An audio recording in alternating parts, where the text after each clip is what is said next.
Hi, my YouTube family. It's Dabari, aka Didi.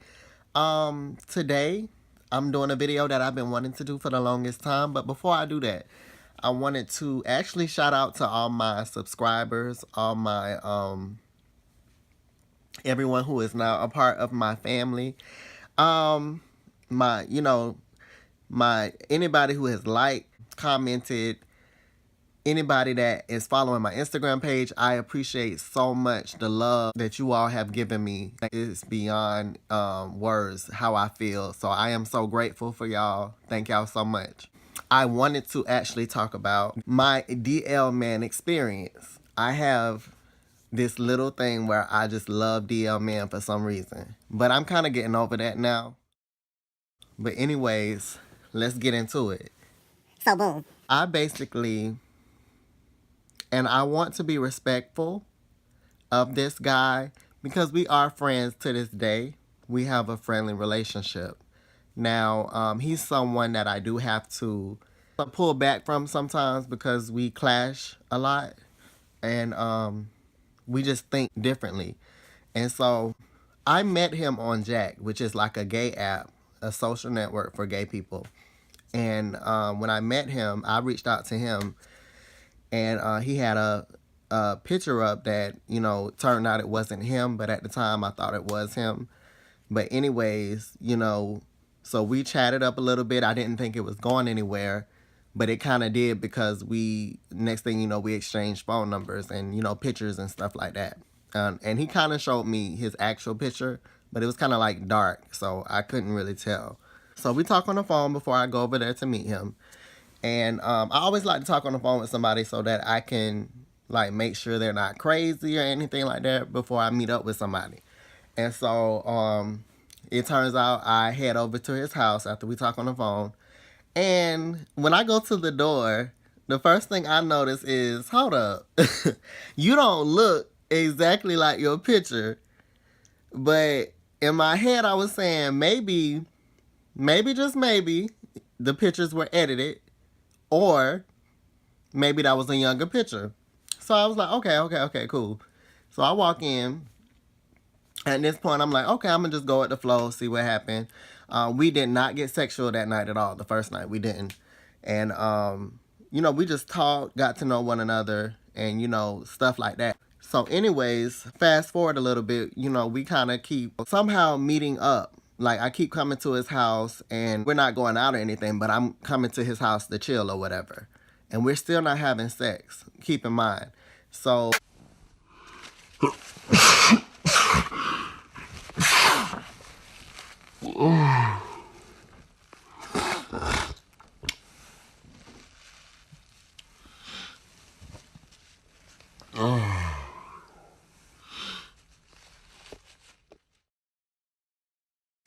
Y'all, that sneeze about took me out. How do you have a cold in the summertime? As I was saying, basically, we continue to chill and things like that. And there's little things that kind of started to happen. The very first thing that happened was me and him went to go get like some weed or whatever. And when we went to go get weed, I'm thinking we're going to match. And so we go to his dealer's house and I'm taking out my 10 or whatever. And I'm like, Got your 10. and he's like, Oh, I thought you was gonna pay for it. and I'm thinking, No, I didn't think that at all. I thought we was matching. but I let that slide. And I'm like, okay.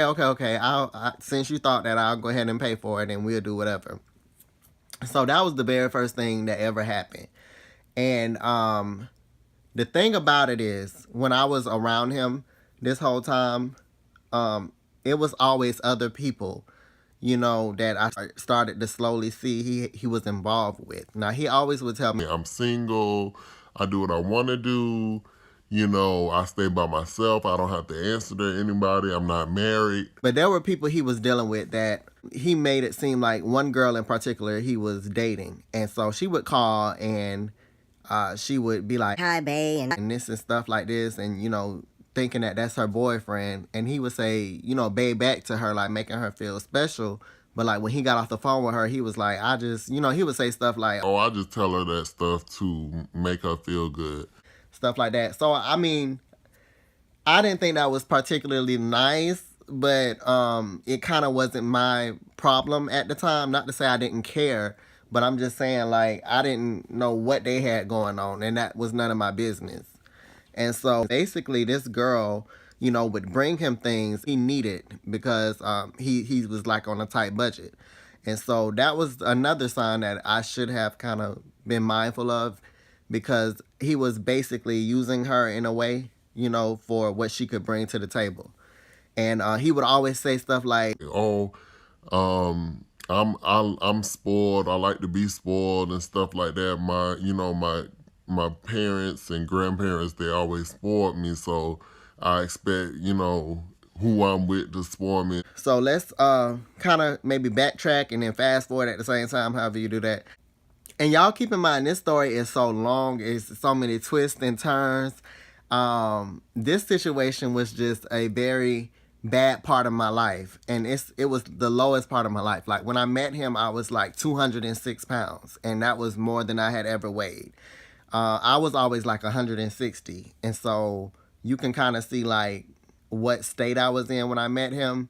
But regardless, you know, I started to kind of pick myself up over time. And, you know, I still do love this person in like in a friendship type of way.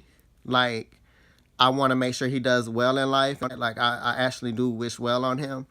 But I know he's not a good lover for me. You know, if you can understand what I'm saying at all. He's not the one for me.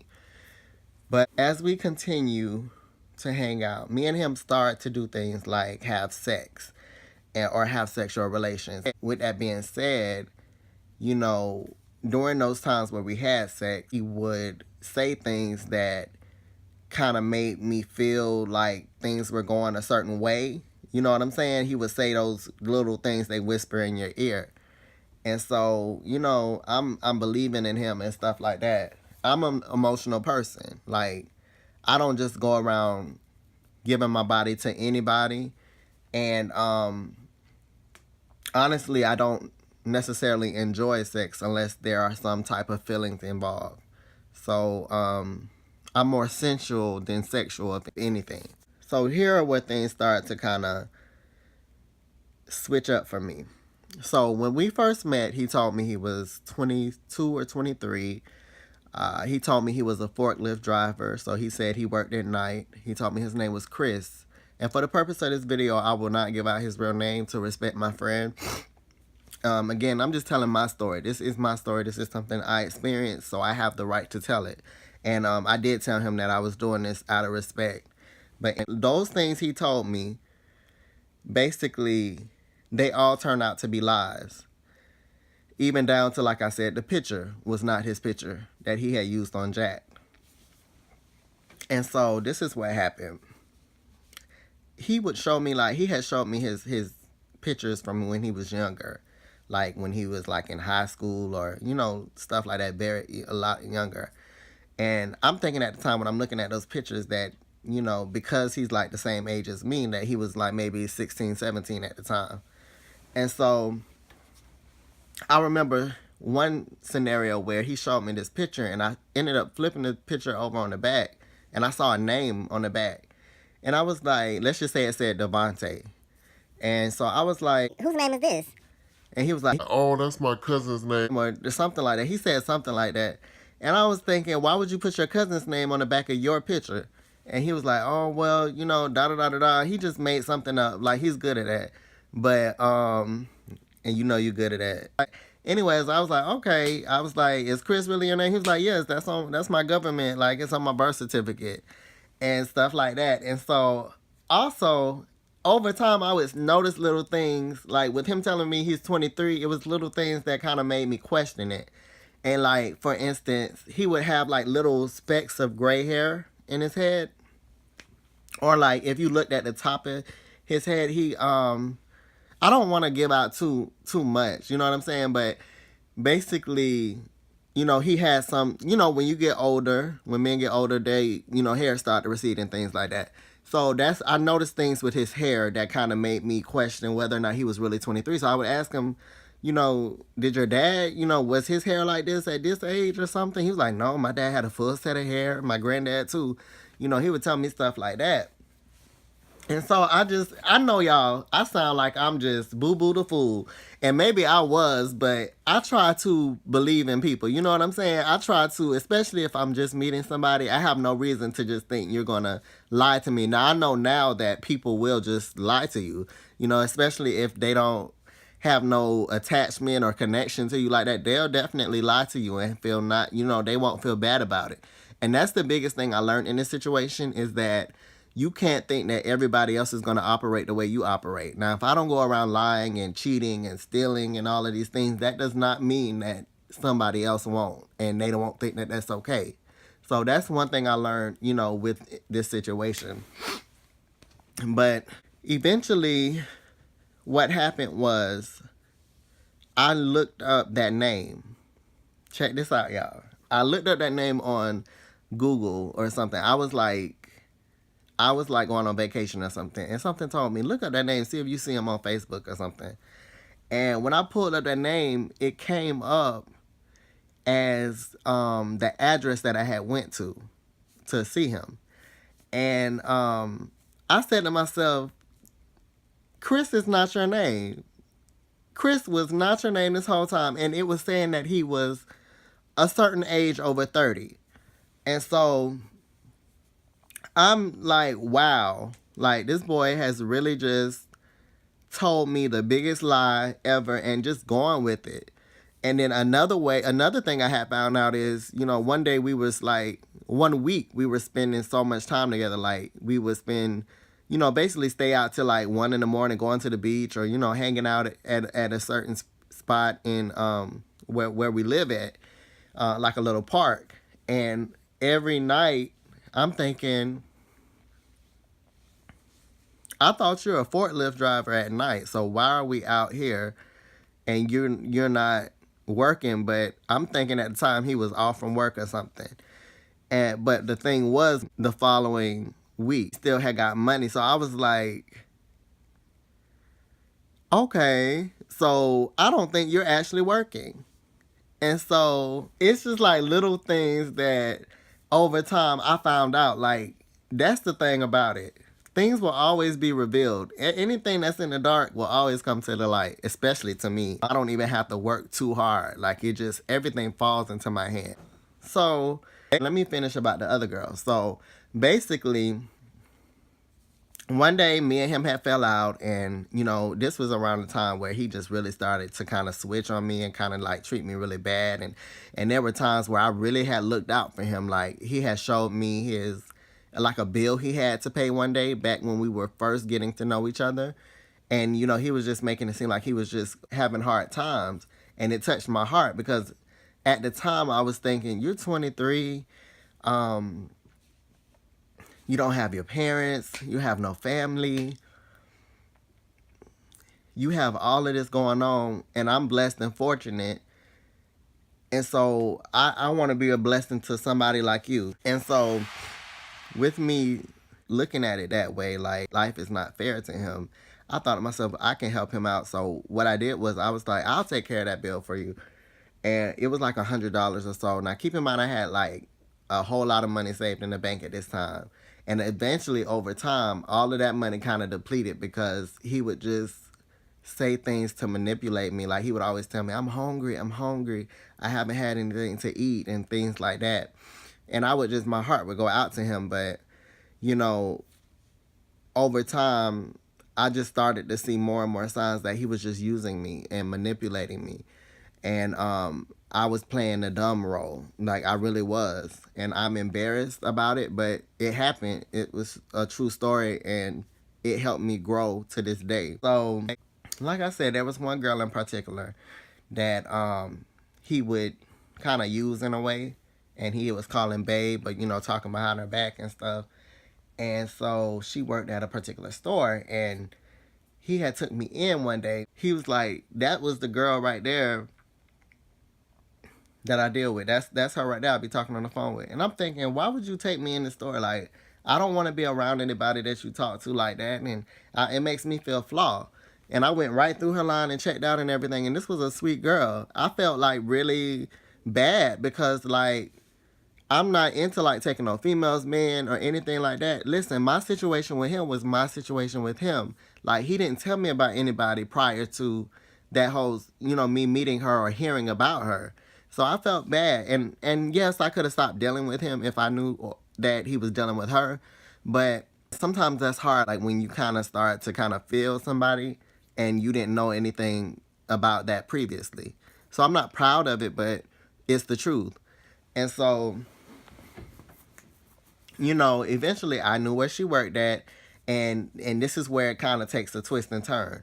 And he probably regrets taking me in that store because me and him had fell out one day, and it was like around the time I really felt like he was using me.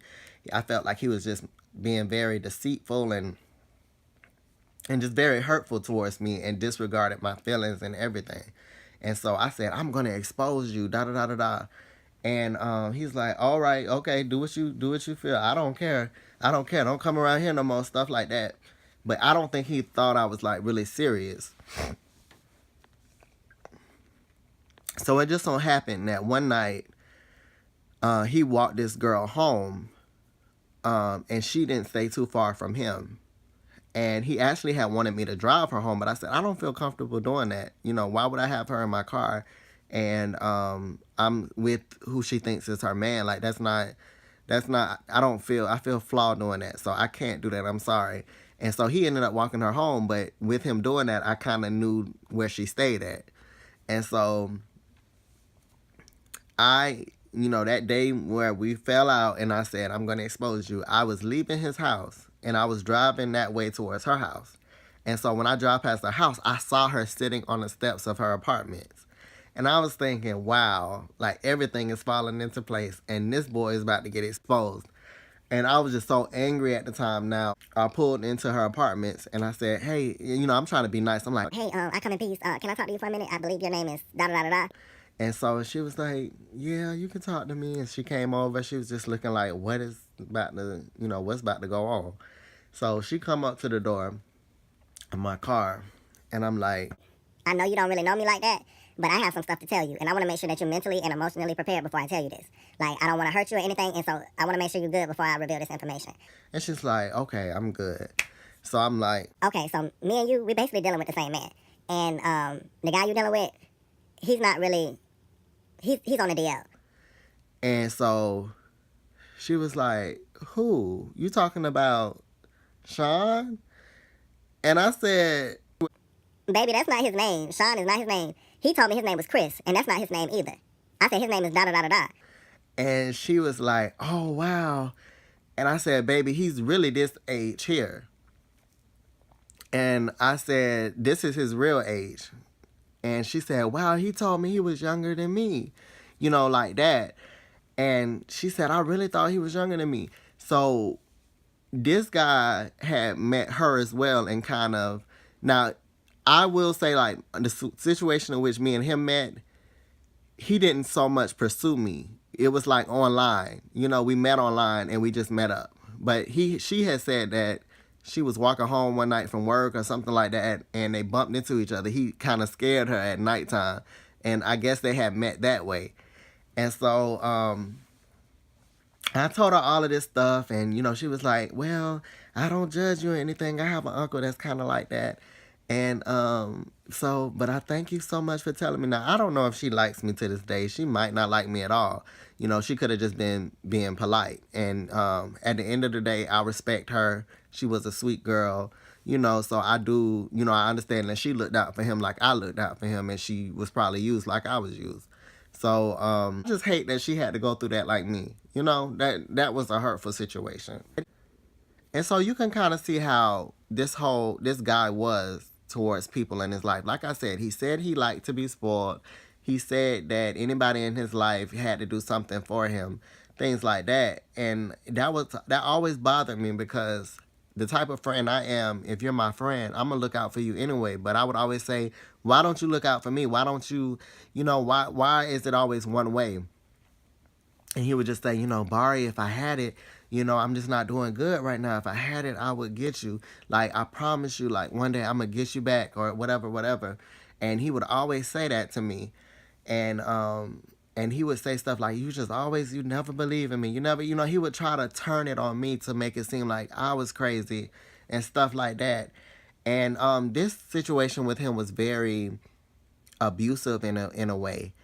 He wasn't going around just like punching me or beating me up or anything like that. He had moments where he was physical, whether it was to my belongings or to me, in a way, but it was never to the extent of like he's beating me down. But he was emotionally and verbally abusive towards me, especially when he was angry.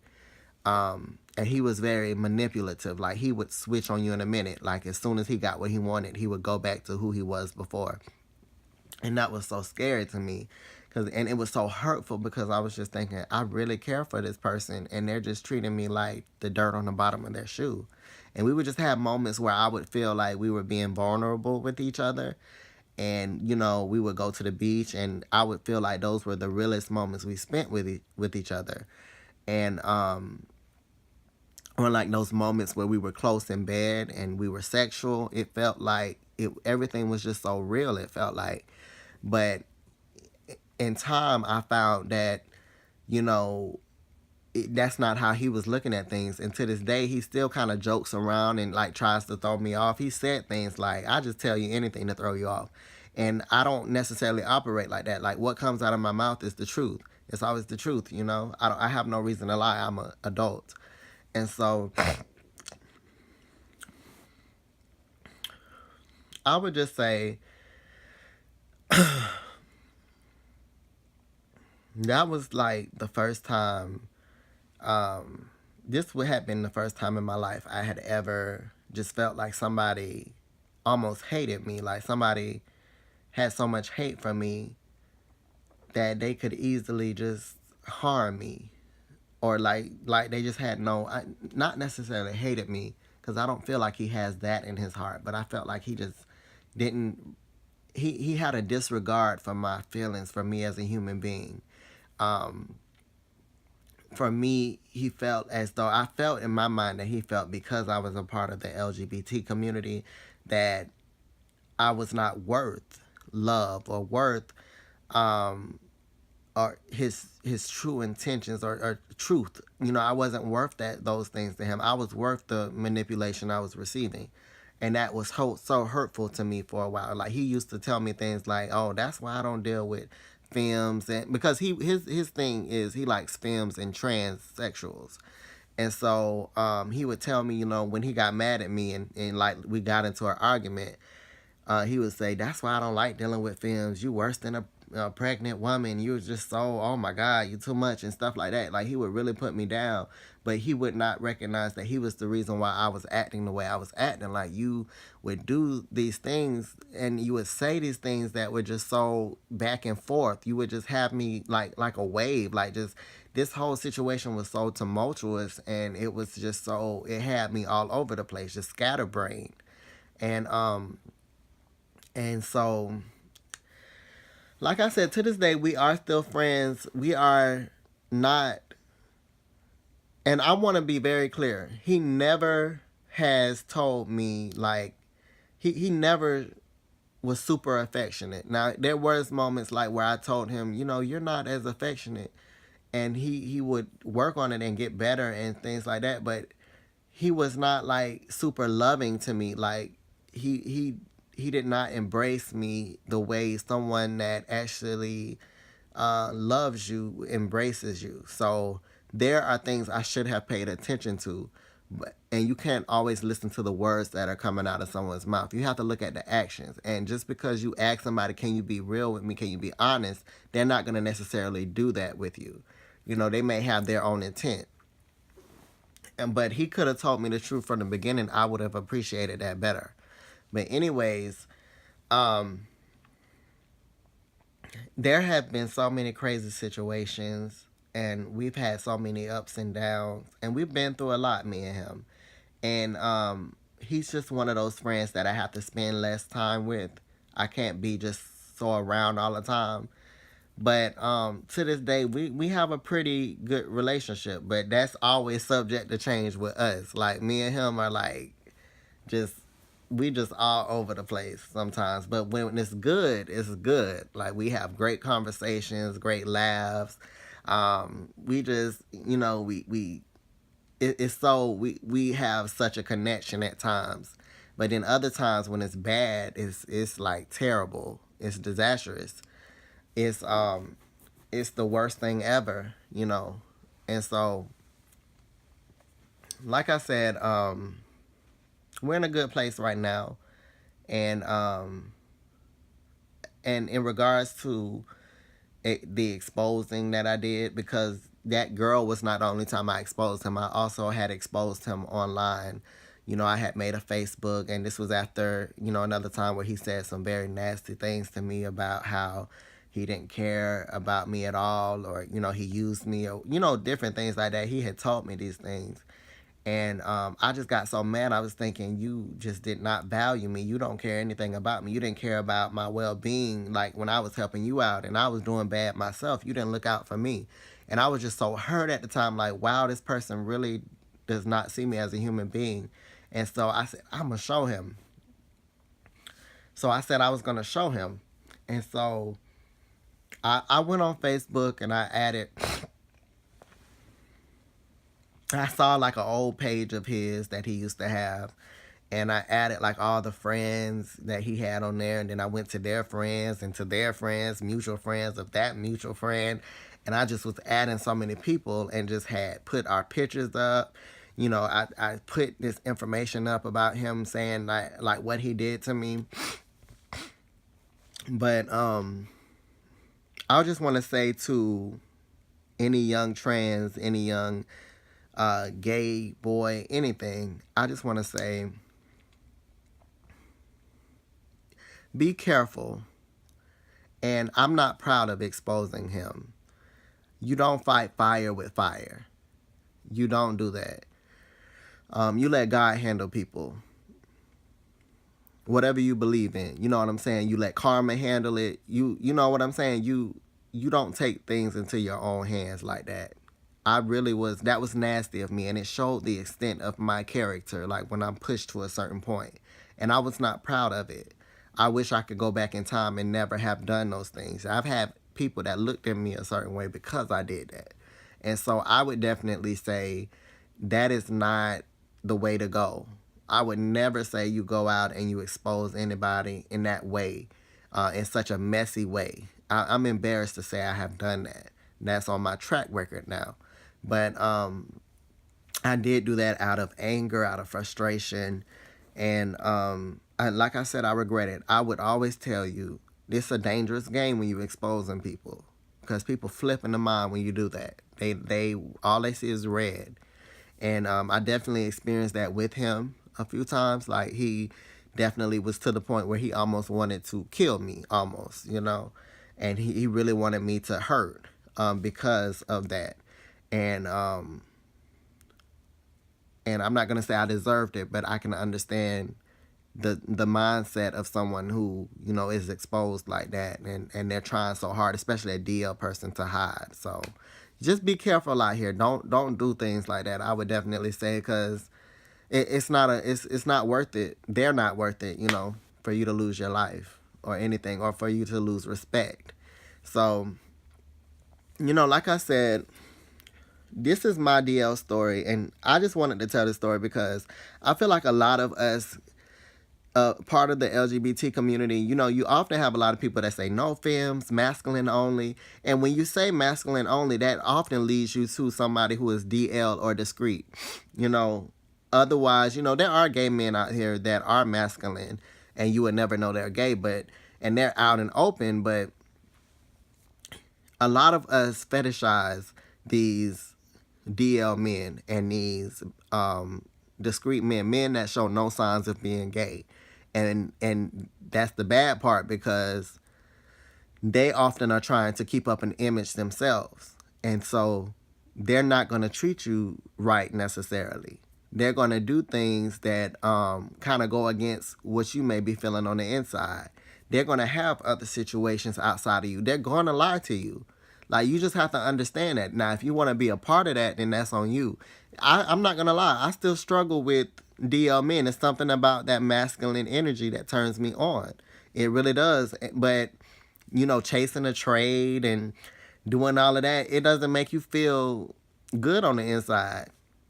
You know, there's men out here that will appreciate you, that will love you for who you are, that will treat you with so much respect and dignity, and not make you feel bad about yourself. There was a time where he made me really feel bad about being who I was, like being a gay person, being a part of the LGBT community. He made me feel less than. And that's what these DL men will do. They're very manipulative. They're very, and I'm not trying to be disrespectful. I'm not saying every DL guy is like this, but if you think about it, a DL guy, a down low guy, his whole name is based on lies and deceit. He's deceiving women. He's deceiving gay people. He's just deceiving everyone. That's what, if you're on the down low, you're trying to hide something. You're secretive. So with that being said, those characteristics are going to be there for a lot of those DL men, whether they're, you know, a good person or not. They're going to be somewhat of a liar, I should say. And so just be mindful of these DL men. This is my DL story, and I have the right to tell it. And it was something that I'm so happy to have gotten through. I've cried so many times. I've broken down. I've tried to express my feelings to the DL guy I was dealing with so many times. And sometimes he heard me, but sometimes he just didn't care or didn't pay attention or just seemed so nonchalant. But I just wanted to tell my story. I left out so many different details, but you get the gist of what I went through with this guy. This guy, like I said, used me, manipulated me. I'm embarrassed to say that, you know, he used me for my money, for my resources, for things I could do for him. And I sat there and I did those things constantly for him. And I just trusted in him. I put all my trust in him. And every time he would turn on me like clockwork, every time, and tell me things like, oh, that was, you know, if I had ever done anything for him, he would say, oh, that was yesterday. That's not today. I need you to do something for me today. Like, I'm asking you for a favor. Things like that. Like, he just would say, oh, why are you talking about that old stuff? And it would be like the day before he would say that, you know, oh, that don't matter what you did for me. You know, he wasn't appreciative. He would say thank you and stuff like that. And he would make it seem like, oh, I treat you so bad. Like, I don't know why I do that to you. I don't know why I act like that. But then he would go back and still do the same thing. So I'm just, he taught me to be less naive. He taught me to open my eyes and to understand that everybody is not for me at all.